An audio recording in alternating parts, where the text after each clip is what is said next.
성도들이 그거를 인지하고 있었어요? 인지하고 계신 분도 있었고 뭐 안 하신 분도 뭐 계셨었고. 구태여 그걸 또 뭐 내가 이걸 예, 그렇죠. 최목사님 설교를 한다 할 필요는 예, 없었겠지만. 그러지는 않았었죠. 아하. 그러지는 않았. 왜냐하면은 전혀 다르기 때문에. 그렇지. 예, 그렇지. 전혀 다르기 맞아. 때문에. 이게 적용이나 만약에 상황이나, 처음부터 토시 하나 틀리지 않고 그대로 전달됐다면은 이건 그대로지만은 이것은 제가 체질화 시키기 위한 제 훈련이었었고 또 우리 성도 현장에 맞게끔 바꿔야 되는 부분이 있었기 때문에 네. 예, 좀 많이 바꾸기도 했었고요. 네. 하지만 그 어떤 중심되는 내용은 계속해서 제가 훈련했었던 거였고요. 이제 첫 번째 저의 변화가 그거였었고요. 그래서 제가 설교를 할 때에 그 하트가 생겼었어요. 아하. 영혼 보내는 하트. 아, 그 참 아주 좋은 마음이에요. 내가 이 조용기 목사님의 설교를 그렇게 예. 그대로 해가지고 예, 크게 교회가 일어난 케이스. 예, 또 이제 제자 훈련에 뭐 우리 옥하는 목사님 예, 그걸 그대로 몇 년을 예, 그렇게 그대로 했다가 나중에 그게 이제 알려져가지고 예. 성도들한테 뭐 핀잔도 받았다 하는데 그러나 결과는 상당히 좋았다는 얘기는 들었었어요. 근데 예, 아, 우리 정경 목사님이 최영기 목사님의 설교를 예. 맥불로 씹어서 그 예. 성도들에게 매겼다. 예, 네. 그렇죠. 그래서 그게 첫 번째 저한테 유익이었어요. 두 네. 번째는 성도들의 풍성함이었었어요.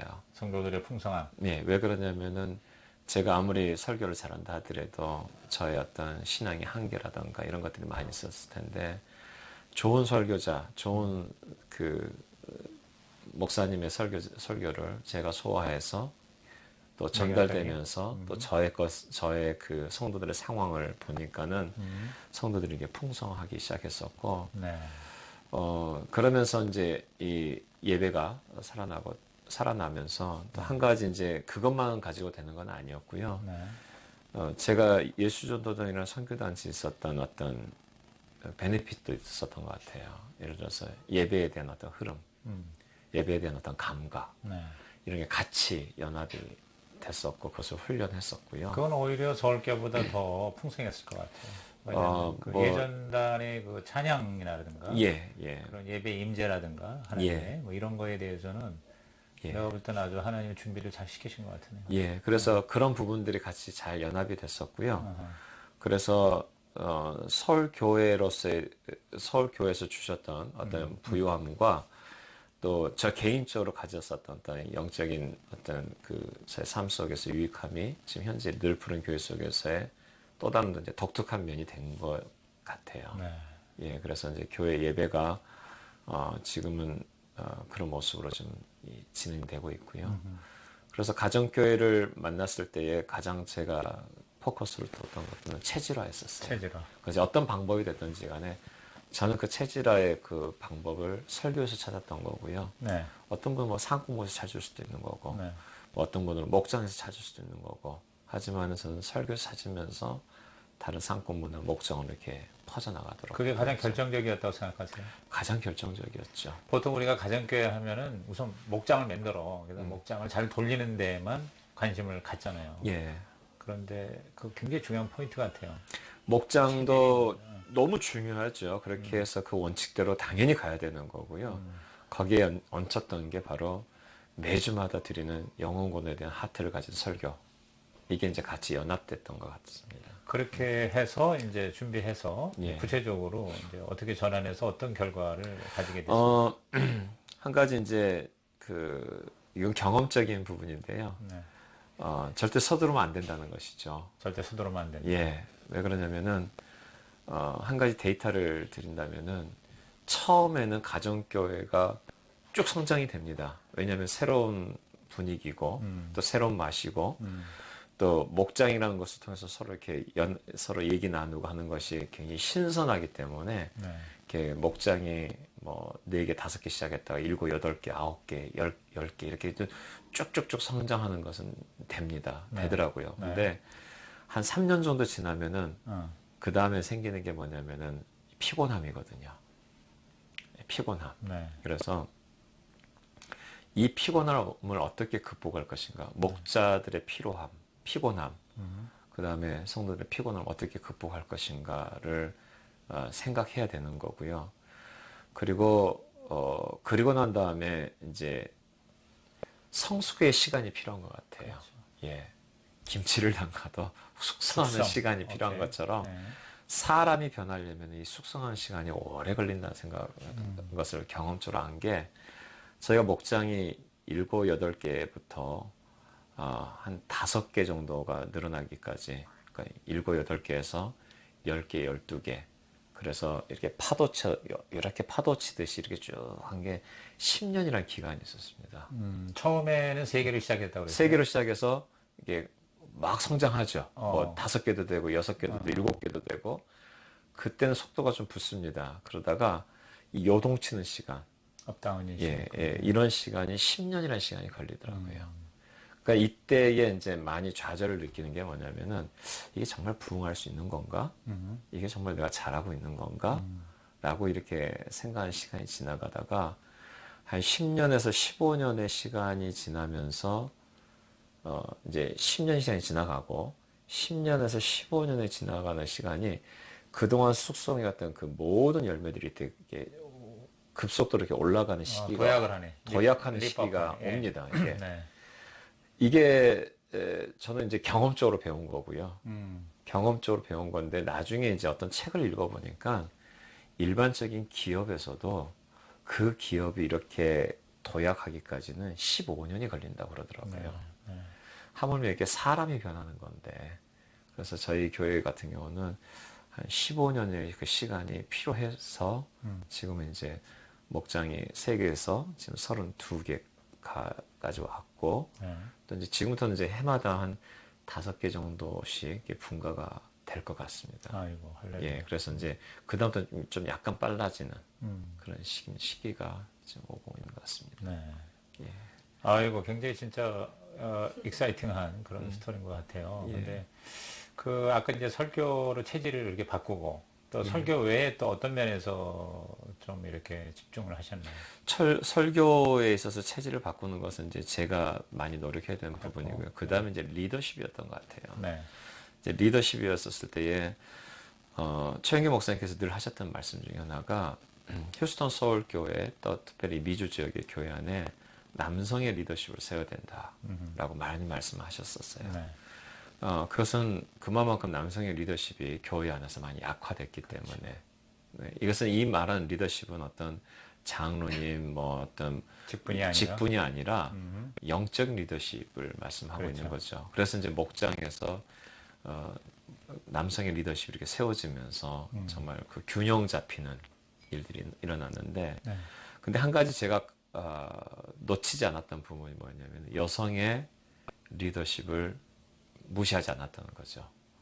왜 그러냐면은 한국 교회나 미국 교회든지 간에 여성 자매들이 갖는 그 역할이 굉장히 크다는 걸 누구나 다 알고 있지 않습니까? 뭐 우리 가정교회에서도 목녀가 한 70, 80%하고 목자는 20% 한다. 뭐 이런 얘기까지 나올 어떤 정도인데. 때뭐 95%라고 그러더라고요. 네, 맞아요. 네. 자, 그런 의미에서 가장 중요한 게 그럼 영적 리더십에 있어서 목녀를 좀 세우려면은 네. 가장 중요한 게 제 아내를 좀 세워야 되겠다 생각이 들었었습니다. 아, 사모님을. 사모를 좀 세워야 되겠다. 네네. 그래서 항상 이제 미국 안에 이민교회에서는 사모님들이 뭐 많은 일들을 하시잖아요. 주방에서 가서도 일도 많이 하시고 또 경제적인 어려움이 있게 되게 되면 밖에서 일도 하시고 많은 일들을 하고 계시는데 근데 좀 놓쳤던 부분이 뭐냐면 사모님들이 가질 수 있는 어떤 영적인 부분의 어떤 영향력들 이것을 놓치면 안 되겠다는 생각이 좀 들었었어요. 네. 그래서 이제 시작한 게 뭐냐면은 상공부 중에 말씀의 삶이라는 상공부가 네. 있습니다. 네. 근데 말씀의 삶이 각 교회마다 다른 이름으로 다 이미 하고 있잖아요. 그렇죠. 예, 다 여러 가지 성경학교, 성경폐하. 다 하고 있는데 네. 제가 가정교회 딱 들어오면서 뭐 이것도 그냥 뭐 다른 이름 붙이지 말고 말씀의 삶이라고 하자 하고 난 다음에 제가 시작을 했어요. 뭐 그냥 간단하게 시작했습니다. 목적은 뭐냐면은 성경을 성도들이 읽도록 하는 게 목적. 네. 연구가 목적이 아니라 네. 큐티가 목적이 아니라 읽도록 하는 게 목적. 여기서부터 시작해야지만이 큐티도 나오는 거고 다른 부분에게 미칠 수 있는 그 일들이 있기 때문에 그래서 일을 시작하다가 가정교회에다 얘기를 했어요. 얘기를 했더니 그러면은 말씀의 삶을 한번 저보고 해보라고 하셔서 그때 제가 제시했던 게 이것은 사모님이 하시는 게 좋겠습니다. 네. 라고 제가 제안을 했었습니다. 그 이유가 말씀의 삶이 그러면은 여기서 예, 여기서 거예요? 시작된 거예요. 아, 그래서 사모님 했으면 좋겠습니다. 그랬더니 그때 당시 분위기는 자매님, 이렇게 사모님이 사항 공부를 가르치지 않으셨거든요. 네. 그래서 왜 그러냐고 그래서 사모님이 영적인 어떤 영향력을 줄 수 있는 좋은 도구가 말씀의 삶인 것 같습니다. 그래서 그러면서 제가 한 가지 제 생각을 말씀드렸던 게 만약에 목사님이 말씀의 삶을 가르치면은 이 각 교단별로 다 가정교회 모여있기 때문에 이 신학적인 논쟁이 벌어질 가능성이 높습니다. 라고 제가 말씀드렸고 사모님은 저 잘 몰라요 이러면 돼 있기 때문에 괜찮을 오케이. 것 같습니다. 그렇죠. 라고 제가 네. 얘기를 했는데 네. 그게 옥했어요. 그래서 제 아내를 제가 추천했고 이제 그때부터 한 십몇 년 동안 제 아내가 말씀에서 강사를 했었죠. 아, 그렇구나. 예. 우리 나중에 사모님 딸을 모셔서 얘기 좀 들어야 되겠어요. 예. 말씀이 뭐 읽혀지네, 뭐 하는 뭐 이제 그런. 그것부터 이제 시작했었지만은 네. 결국 이제 우리 가정교회 자체적인 사업 공부를 만들었죠. 예, 교재도 다시 만들었고요. 그렇게 해서 이제 말씀의 삶을 이제 시작되면서 제 아내를 세우고 그리고 난 다음에 이제 제 아내에게 말씀의 삶을 교회에서 가르치도록 하니까 자연스럽게 사모님에 대한 어떤 그 성도들의 어떤 존경심과 그런 어떤 사랑이 영적인 권위도 같이 인정해주는 그런 일들. 이제 지금은 기도의 삶을 이제 인도하고 있고 자연스럽게 기도의 삶, 말씀과 기도가 같이 가니까 사모님이 이렇게 그 일들을 통해서 성도들을 더 영적으로 더 돌봐줄 수 있는 그런 일들이 됐고요. 이제 그것 때문에 저희 교회 모든 목녀들의 교육을 제 아내가 지금 하고 있습니다. 그래서 목례에 대한 모든 교육을. 예. 그래서 왜냐하면 제가 한계가 있거든요. 네. 왜냐하면 이 자매님들은 영적인 부분뿐 아니라 정서적인 부분의 타치도 같이 가야 되거든요. 그렇죠. 근데 정서적인 부분을 제가 하기는 좀 많은 부담감이 있고 그래서 아내가 그런 부분까지 타치하면서 교육을 해 나가고 있고 이제 그러면서 자매들의 그 리더십을 계속 이렇게 보호해주는 더 높이는 건 아니지만 보호해주면서 형제의 리더십과 자매의 리더십이 같이 이렇게 융합해 갈 수 있도록 결국은 이 목장 안에서 목자의 사역과 목녀의 사역이 같이 이렇게 연합해 갈 수 있도록 네. 그 일을 계속 좀 돕고 있습니다. 네. 이게 이제 제가 말씀 외에 이제 구조적으로 중요하게 생각했던 네. 부분입니다. 이제 이것이 이제 자연스럽게 흘러간 게 평신도 사역자. 그래서 평신도들이 어떻게 교회 사역에서 내 사역으로 갈 수 있을 것인가. 이제 그래서 뭐 결론적으로 말씀드리면은 저희 교회는 다음 세대가 또 중요하잖아요. 그렇죠. 그러니까 가정교회에서는 우리가 영혼권 하자라고 자꾸 이렇게 하는데 그것을 저는 이렇게 그림을 그려봅니다. 이렇게 수평적 VIP를 찾는다면은 자녀 교육은 수직적 VIP를 찾는 일이다라는 생각이 듭니다.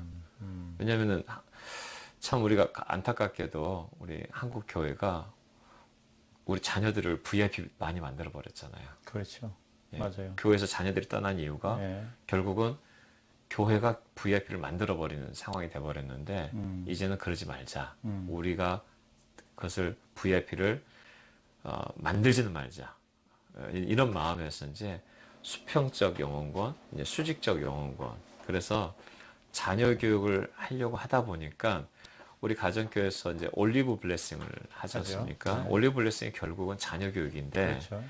이 자녀 교육에 있어서 가장 그 중요한 것은 결국은 부모가 해야 되더라고요.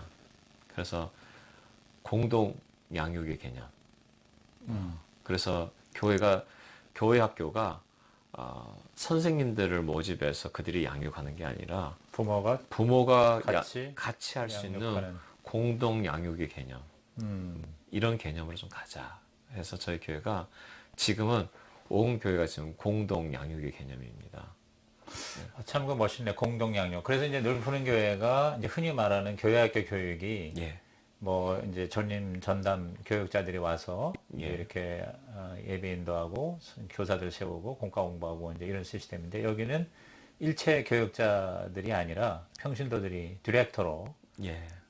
근데 이제 우리 보통 디렉터 하면은 일반적으로는 이제 뭐 부장 개념인데 여기는 부장이 아니라 전도사님의 개념이죠. 사역자 개념으로 쓰신다는 사역자의 거죠. 개념이죠. 예. 그걸로 상당히 독특하게 알려져 있는데 그거 좀 잠깐 그럼 구체적으로 소개해 주시죠. 이제 지금까지 제가 말씀드렸던 이제 자매 리더십을 세우고 또 네. 형제 리더십을 세우고 가정교회 정신, 복음 이게 다 기반이 됐기 때문에 이게 가능한 거고요. 그렇겠죠.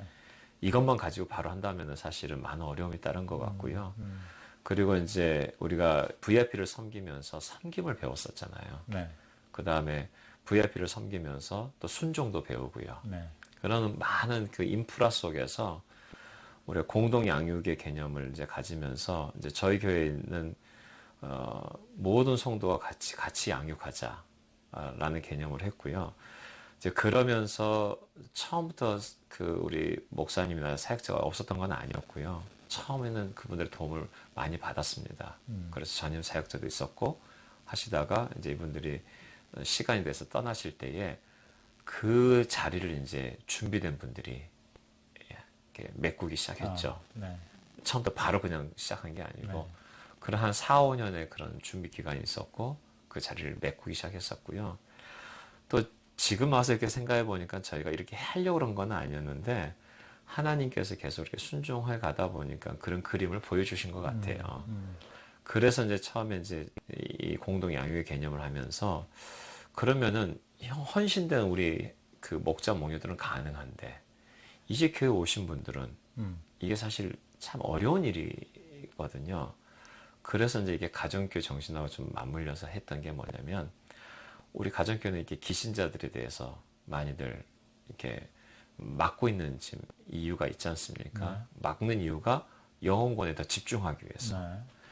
그래서 이제 이게 기신자를 무조건 막는 게 아니고 영혼권이라는 그 어떤 사명이 있기 때문에 그거에 더 집중하기 위해서 막는 그 정신이기 때문에 그렇다면은 기신자들 올 때에 이렇게 저희들이 이제 많은 얘기를 하지 않습니까? 목장에 꼭 참석해야 됩니다. 상학 공부에도 와야 됩니다. 뭐 이런 얘기를 하는데 저희 교회는 한 가지가 더 있습니다. 공동 양육에 참여하셔야 됩니다. 공동 양육에 참여해야 됩니다. 네. 예. 그래서 모든 자녀를 가지고 있는 부모들은 공동 양육에 참여하셔야 됩니다. 공동 양육을 어떻게 구체적으로? 그래서 구체적으로 어떻게 참여하시냐면은 어린아이가 있으면은 교사에 참여하셔야 되는 거예요. 어린아이가 있으면 무조건 교사가 돼야 돼. 교사에 참여하셔야 되는데 네. 이 교사에 참여하실 때는 좀 단계를 좀 뒀어요. 처음부터 오면 부담이 되기 때문에 네. 어떤 단계를 뒀냐면은 뭐 한국으로 말하면 여론성경학교고요. 네. 미국으로 말하면 BBS 때에 네. 참여하십시오. 그래서 그래서 청소라도 하시고 아니면은 뭐라도 참여하십시오라고 약속을 받습니다. 네. 자, 그러면 저희가 예를 든다면은 저희가 BBS를 하게 되게 되면은 저희 자녀들이 지금 한 120명 정도 되거든요. 어린 자녀들이. 네. 근데 한 100명 정도가 모이거든요. 네. 그런데 이 100명이 BBS를 하는데 교사가 일반적인 아무리 많이 모여도 한 50명 넘기 어렵습니다. 그렇죠. 예, 근데 50 명도 저희는 많은 거지. 예. 근데 저희 교회는 100명 자녀들이 오면은 네. 여기에 그 연합해서 사역하신 분들이 100명입니다. 예, 물방 고기방. 고기반이 그 말이네. 예. 예. 그래서 이 BBS 자체를 예. 그냥 정교회 양육 시스템으로 만들어 버렸어요. 예를 들어서 이런 겁니다. 이제 부모들이 오시게 되면은 같이 참여하니까 재미있잖아요. 그냥 와가지고 목장 외에 또 다른 그룹이 형성되면서 즐거운 거예요. 자, 그리고 이 아이들을 위해서 초등학교를 막 갓 졸업한 아이들을 스텝이라는 옷을 입혀놓고 같이 뛰게 합니다. 바로 선배들이죠. 그럼 한두 살밖에 많지 않아요. 지금 이 아이들이. 그러니까 중고등 청소년 아이들이 예. 자원봉사로 참여하는. 도와주는 자원봉사다. 예. 그래서 한 2, 30명이 뜁니다. 네. 근데 2, 30명 아이들이 중학교 1학년, 2학년 아이들은 고등부 언니 오빠들을 보면서 따라다니고요. 또 고등부 언니 오빠들은 이 사람들도 대학생들을 보면서 내가 언젠가 저기 가서 저런 모습으로 율동도 하고 리더가 돼야지. 이러면서 이렇게 쭉 이어져 가는. 그래서 BBS 자체가 그냥 한 부서의 사역이 아니라 교회 전체적인 하나의 그냥 이게 막 기쁨의 행사가 되도록 그러니까 한 200명 정도 움직이니까 막 신나죠, 아주. 네. 예, 그래서 한 일주일 동안 저희가 이렇게 하고 있는데, 이제 이러면서 이분들이 와서, 아, 교사한다는 것이 이런 의미가 있구나라는 것을 경험하시는 것 같아요. 그러다가 거기에서 이제 마음이 와닿는 분들한테 리크루팅을 통해서 초등부 교사도 하고, 유치부 교사도 하고, 여기는 미국이니까 한글학교 교사도 하고, 네. 여러 가지 교사로, 뉴스 교사도 하고, 이런 교사역, 그 안으로 들어오시다 보니까 그러니까 교사 리크루팅 하기가 참 좋겠네요. 네. 너무 편하죠. 자원이 많고. 자원이 많죠. 왜냐하면 처음부터 올 때부터 교사든 어허. 하셔야 되는 거니까.